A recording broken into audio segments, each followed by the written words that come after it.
Okay, so you want to own a vet clinic. It makes sense. You love animals.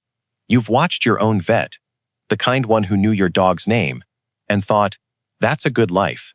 Helping pets, respected in town, recession-proof, because people will always pay for their animals. Buy a little building, hire a couple of vets, do some good, make a comfortable living. Here's the problem. The vet clinic you're picturing, the independent one, owned by the person in the white coat who actually treats your dog, is disappearing. Fast.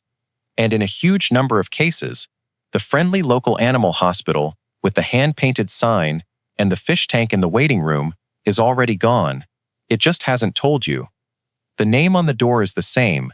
The vet is the same. But the owner? The owner might be a private equity fund in New York, or a pension fund, or, and I promise this is real, a candy company.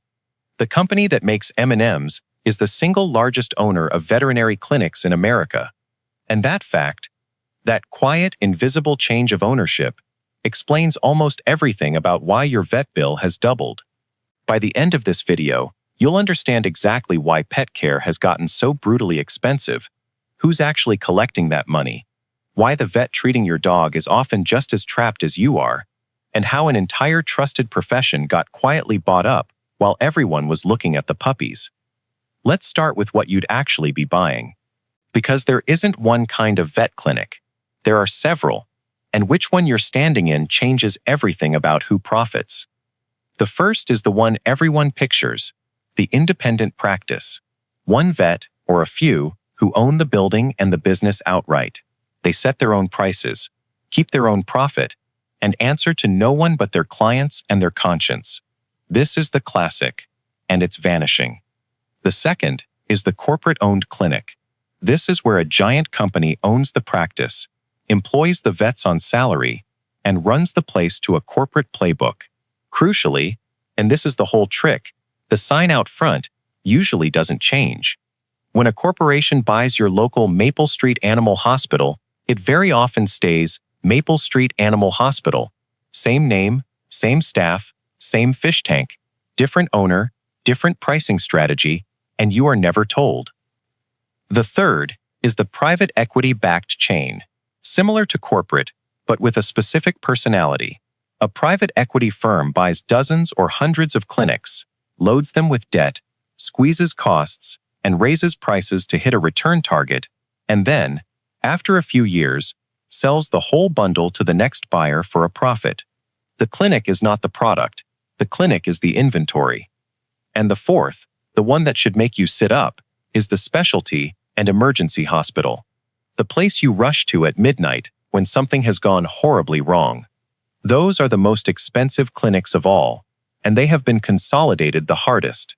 Roughly 75% of specialty and emergency practices in America are now owned by large corporations. The exact place where you are most frightened, most desperate, and least able to shop around. That's the place the giants wanted most. Hold on to that, because it's not a coincidence. It's the strategy. So let's say you want to be the independent, the good guy in this story. What does it cost to open the doors? More than you think. And that gap is the whole reason the independents are losing. A veterinary clinic is a small hospital. You need the building, bought or leased. You need exam rooms, a surgical suite, anesthesia machines, sterilization equipment, X-ray, increasingly ultrasound, and even in-house lab analyzers. A single digital X-ray system can run tens of thousands of dollars. A full build-out of a modern small animal hospital can run anywhere from the high hundreds of thousands into the millions, depending on location and whether you're building or converting. Then there's the person to run it, and here's the cost nobody outside the profession sees. To become a veterinarian, you go to one of only around 30 accredited schools in the country, and you come out the other side with, on average, more than $150,000 in student debt. Some carry $200,000-300,000. So the person in the white coat isn't a wealthy business owner. They're often a deeply indebted professional who cannot easily afford to buy a practice on top of the debt they already carry. And that is the crack the giants poured through. When the old independent vet retires and wants to sell, the young vet who'd love to buy the place often can't. They're already buried in loans. But you know who can pay cash, instantly? No financing contingency? Top dollar? The corporate consolidator. So the practice sells not to the next generation of vets, but to the fund. And the profession quietly changes hands, one retirement at a time. Reveal 1. This wasn't a trickle. It was a takeover. And it happened in about a decade.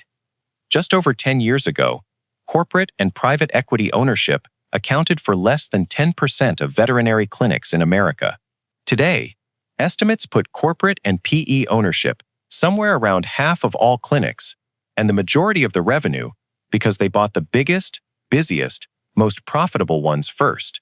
As recently as 2023, independent vets still owned a slim majority of clinic locations, around 51%, with private equity holding 29% and other corporate owners 19%. But the direction is one way, and the money has been staggering. Private equity firms poured tens of billions of dollars into the veterinary sector, with one analysis counting over $50 billion in a recent stretch alone. An entire trusted profession, quietly bought in about 10 years. Most pet owners never noticed. That was the point. Reveal 2. Now, the candy company. Because this is the part people refuse to believe until you show them. The single largest owner of veterinary clinics in the United States is Mars. Yes, that Mars.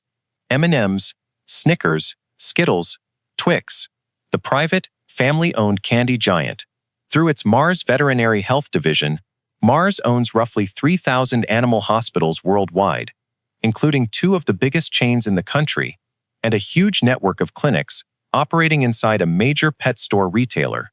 Nearly half of all corporate-owned vet clinics in America belong to Mars alone. And think about why a candy company wants your dog's medical records. Mars also sells pet food and pet pharmacy products, and it runs the diagnostic labs that process your pet's blood work. So when Mars owns the clinic that examines your dog, the lab that tests your dog, the pharmacy that medicates your dog, and the food brand recommended for your dog, it isn't buying clinics. It's buying the entire pet, from the exam table to the food bowl, and every dollar in between.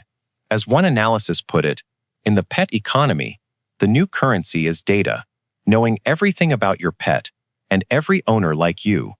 Reveal 3. Here's how a private equity firm actually squeezes a clinic, and why your bill is the output. When a PE firm buys a practice, it isn't buying a job. It's buying a financial instrument that has to produce a target return, usually within a few years, before it's sold on. So the playbook is consistent. Standardize pricing, often upward, add new recommended services and packages, push higher margin diagnostics and product sales, centralize purchasing, set performance targets for how much revenue each vet must generate per day.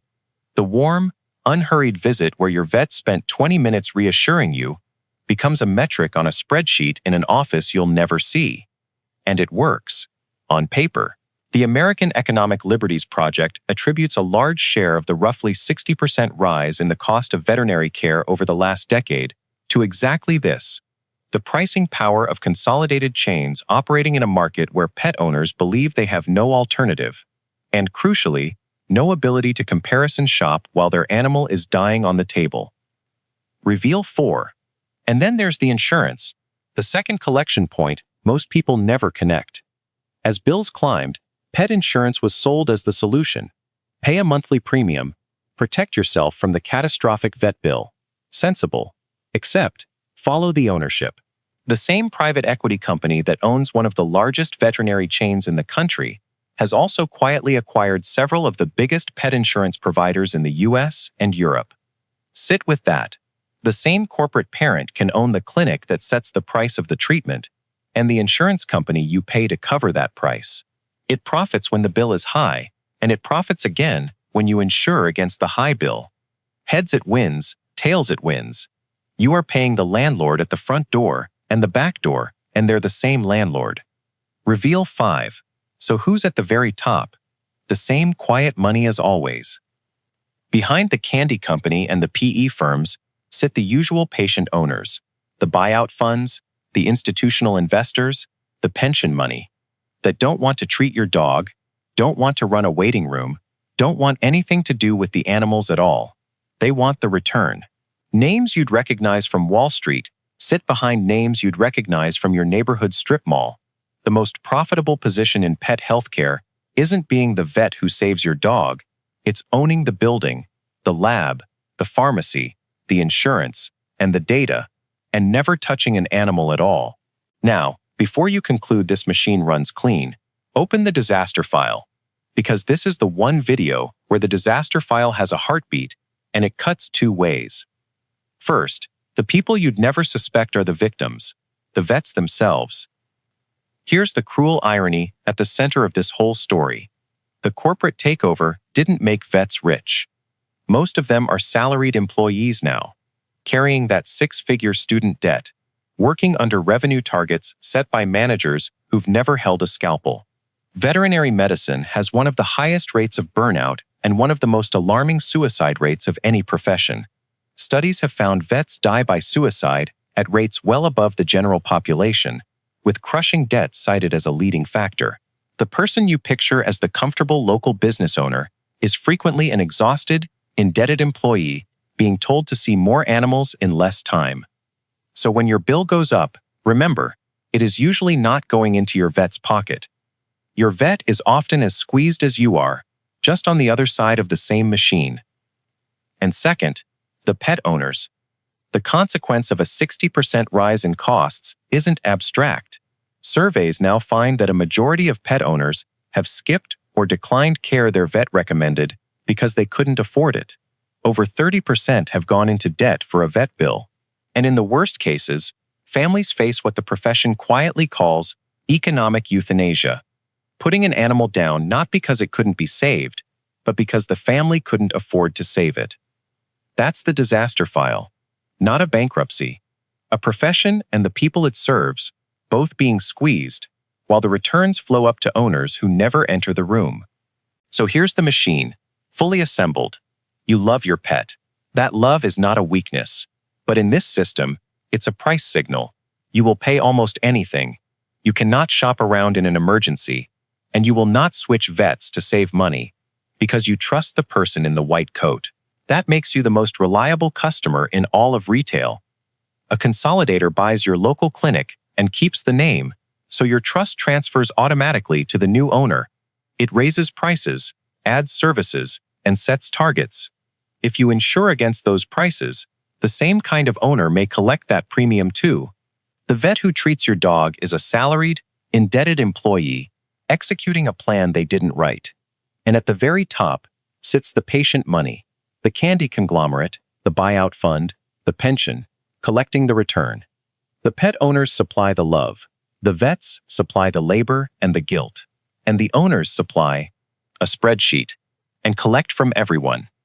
The genius of it, the truly elegant, brutal genius, is that they never had to change the sign.